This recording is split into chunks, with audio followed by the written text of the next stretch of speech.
press secretary. There was a time when And Tom Barnard, his rich voice has made the regular guy from North Minneapolis a wealthy man in radio and TV commercials.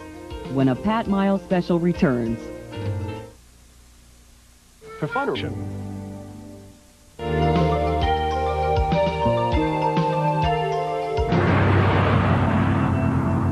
Classic Rock KQ92, some Fleetwood Mac. Also before that, Eric Burden and the Animals. It's 6:09 now.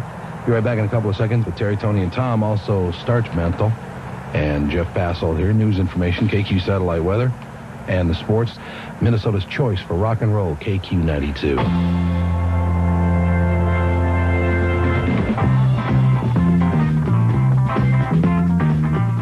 One thing about our show is that we just go on the show and talk. It's not like scripted out or anything. So it's you really just go out and lay it out there and take a shot. What do you have in sports? How about your Wolves? Wolves lose 14. That's Jimmy Rogers. Jimmy Rogers looking at that paycheck next year if the team doesn't improve a little bit. 14 in a row. Forget Minnesota nice. This is Tom Barnard, the Twin Cities' #1 morning drive radio DJ. And he didn't get to the top patting his buddies on the head.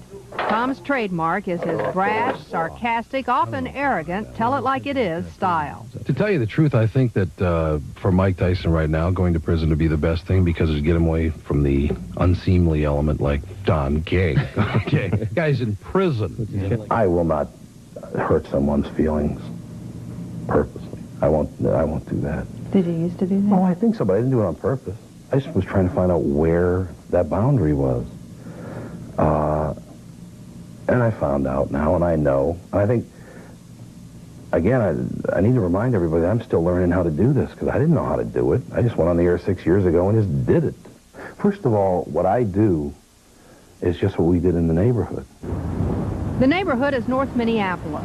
After his father, a sick and troubled man, flew the coop, Tom's mother struggled alone to raise him and his 6 brothers and sisters. I was raised by my mother and my sisters, basically. My father was gone. Where'd your dad go? My dad left. That's where he went. My father had a lot of health problems. What was wrong with him? My family doesn't want me to tell anyone that. He was ill. There was another paradox, because I loved my father a great deal, but I hated his illness. Oh, God, did I hate it a lot. And finding that line, what was him and what was his illness, was not easy to do. It's exactly the same. It hadn't changed a bit. It hasn't changed at all. Most of Tom's closest friends still live in the old neighborhood, and he comes here often to visit. Tom says these are the ties that keep his life in perspective. And I think a lot of people in North Minneapolis think, you know, why would anyone want to live there or growing up there? As long as you kept your values and looked to your family and friends, you knew what to do, what not to do. I had an extremely happy childhood here and a lot of fun. Don't have a bad word to say about the place. Have you been back to the school? I mean, is this the first time you guys have been back? No, we were back a year ago. 2 years ago. For a reunion. At this school? Mm-hmm. Oh, great. Yeah. And that's the first time I've been in the building since we graduated, I think. Why the connection between you guys and Tom? What was that? What was it about him and you that brought you guys all together? Arrogance? God, yeah, thanks, Greg. We put each other down the most.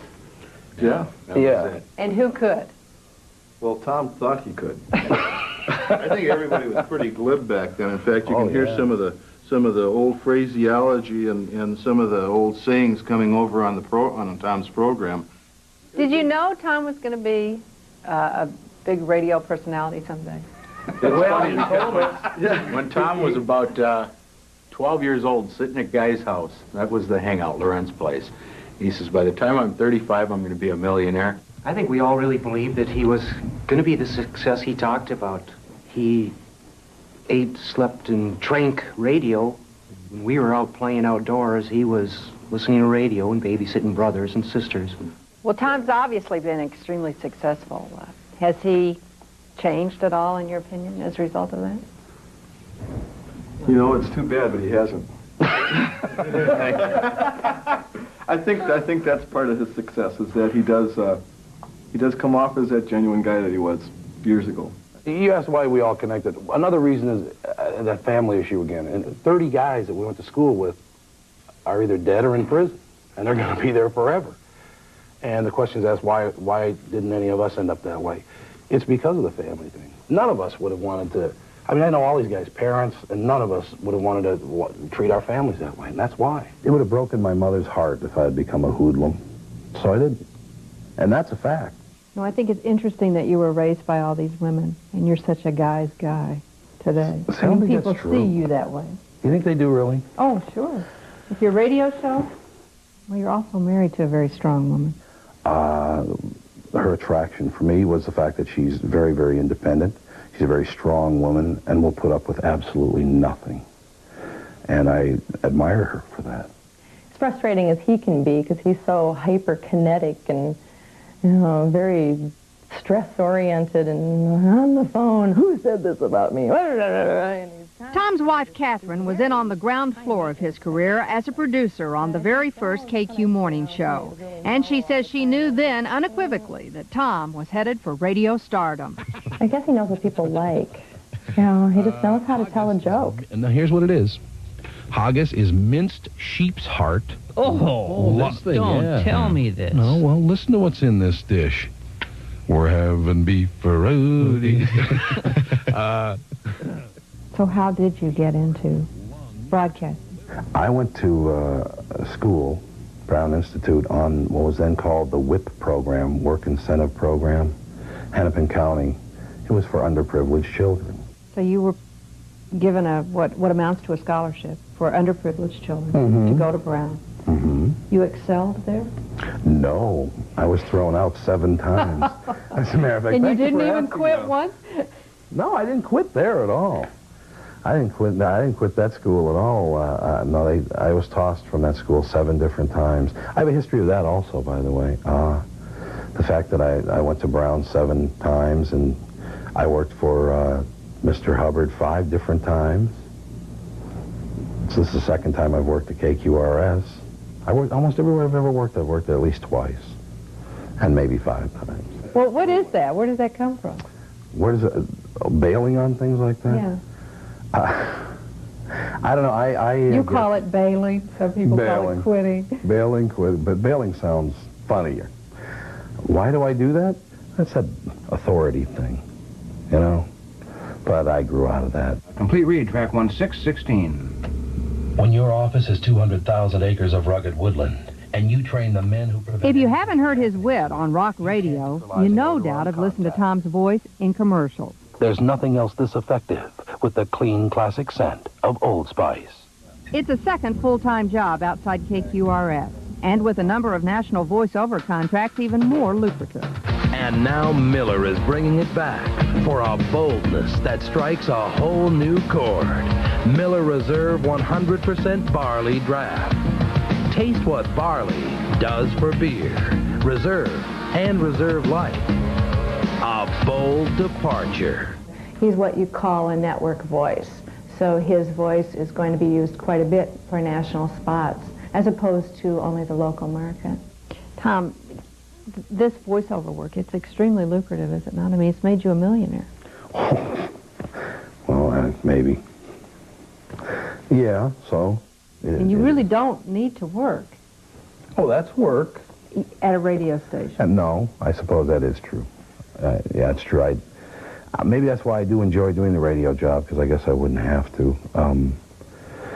But I don't want to live in New York with 2 small children, and that's where I'd have to go. He makes a very nice salary now, but he could probably triple what he makes now if he was interested in the money only.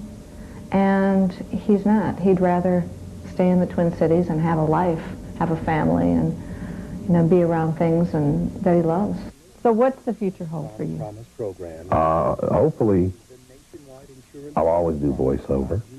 And I also realize that one day people will say, well, gee, Tom, that was a lot of fun listening to you on the radio, but we're doing something else now, or we were at another point in our life now, or we're doing this now. And when I get to that point, then I'd just say, that was great, thanks a lot. It'll be okay, because it's not going to last forever. Thank you very much. You have to realize one thing, that in 10 years after I go away, nobody will even know who the hell I am. They won't know. And that's, that's so how important it can be. I have learned that life, no matter how much you try to control it or whatever, because I used to be kind of into that a few years ago, life will kind of tell you where to go. People around you will tell you where to go, how to handle situations, and just pay attention. You gotta open your eyes and ears and pay attention to everybody. So that's it. Still ahead. Well, I mean, do you lean forward? We hope you'll join us again this fall. Good night, everyone. Want this to be a formal group? Dave, I don't know if you know this, but you're standing in front of the star of the show. Thank you, Tom. Mind your own business. Work with me, people. I just realized, I'm looking around at the crowd here, each individual, their audience will go, who the hell are the rest of these? Yeah, right. Whoa! So what are you doing in this here? Kind of... I don't know what I'm doing. I'm just hanging out here wanting to go. I'm going, hey, there's a clock! One more. Smile pretty. Here we go.